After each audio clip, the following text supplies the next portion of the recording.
होगा कि बिल्ली अगर रास्ता काट दे तो आपको आगे नहीं जाना चाहिए। और ये मान्यता अभी की नहीं है या फिर 200 साल पहले की नहीं है, 400 साल पहले की भी नहीं है, बल्कि हजारों साल पुरानी मान्यता है। तो ऐसा क्या है इस बात में, इस सुपरस्टिशन यानी ये जो अंधविश्वास है कि बिल्ली रास्ता काटे तो आगे नहीं बढ़ना चाहिए, इसके पीछे का लॉजिक क्या हो सकता है? नॉर्मली जितने भी साइंस स्टूडेंट्स हैं और मॉडर्न दुनिया में जो रहते हैं वो लोग विज्ञान पे बिलीव करते हैं, सुपरस्टिशंस स्टूपिड होते हैं। लेकिन आप ये चीज सोच के देखो कि लोग क्या किसी ऐसी चीज को मानेंगे जो कि प्योरली कोई काम का नहीं हो? मैं ये कहना चाहता हूं कि हर चीज के पीछे लॉजिक कहीं ना कहीं होता है, तभी वो चीज हमारे दुनिया में एग्जिस्ट करती है। जो चीज यूजलेस है इंसान के लिए, इंसानियत के लिए, उसको इंसान साइड कर देता है, डीपली स्पीकिंग। तो अगर कोई चीज है मतलब उसके पीछे रीजनिंग है। तो ये जो सुपरस्टिशन है कि कैट अगर रास्ता काट दे, आप कहीं जा रहे हो तो आपको आगे नहीं बढ़ना चाहिए, इसके पीछे का मोस्ट अवेटेड लॉजिक आपको मैं बताऊं तो वो ये है कि बिल्लियां चूहों को खाती है। ये तो आपको पता ही होगा। अब क्या होता था कि चूहे जो है ये बहुत सारी बीमारियों का जड़ होते हैं। चूहों के अंदर बहुत सारे नोवेल वायरस इतिहास में वक्त वक्त में पाया गया है। चूहे वायरसेस को स्प्रेड करते हैं और वायरसेस म्यूटेट होके फैलने लगते हैं। और उस टाइम दुनिया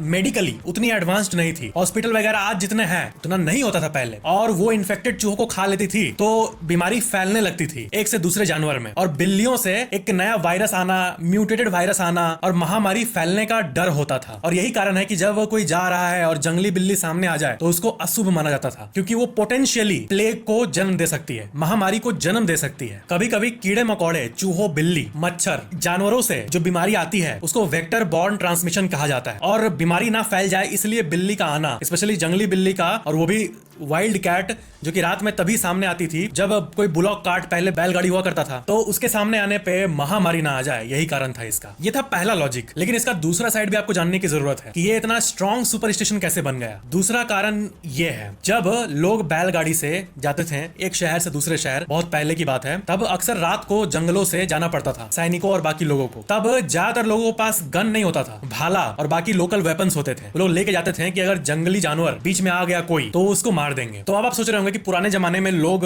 बैलगाड़ी से जाते थे भाला लेके प्रोटेक्शन के लिए, ताकि जंगली जानवर आ जाए तो उसको मार दे। तो इसमें बिल्ली कहां से आई? आप ये सोच रहे होंगे कि बिल्ली का इसमें क्या रोल है। रोल यहां आता है, सुनो। बिल्ली और बाकी जितने जानवर है उसको शेर और बाकी जो एग्रेसिव जानवर हैं वो बिल्ली को खाने दौड़ के उसके पीछे आते हैं। तो अक्सर जब कोई बिल्ली पार होती थी, जंगली बिल्ली, तो पोटेंशियली ये हो सकता है कि उसके पीछे कोई एग्रेसिव जानवर, बियर या फिर कोई ऐसा जानवर हो उसके पीछे आ रहा हो जो कि इंसान के लिए खतरा हो। तो कभी कभी ऐसा होता था कि बिल्ली पार हुई और इंसान जा रहा है, पता चला कि शेर उसको चेज कर रहा था बिल्ली को। तो जो ब्लॉक कार्ट में आगे बैल होते थे उनको भी आके शेर मारने लगता था और इंसानों पे भी हमला करने लगता था। इसलिए ऐसा मान्यता हो गया कि बिल्ली रास्ता काट दी तो वहीं पर रुक जाओ, वेट करो, शांत हो जाओ, साइड हो जाओ।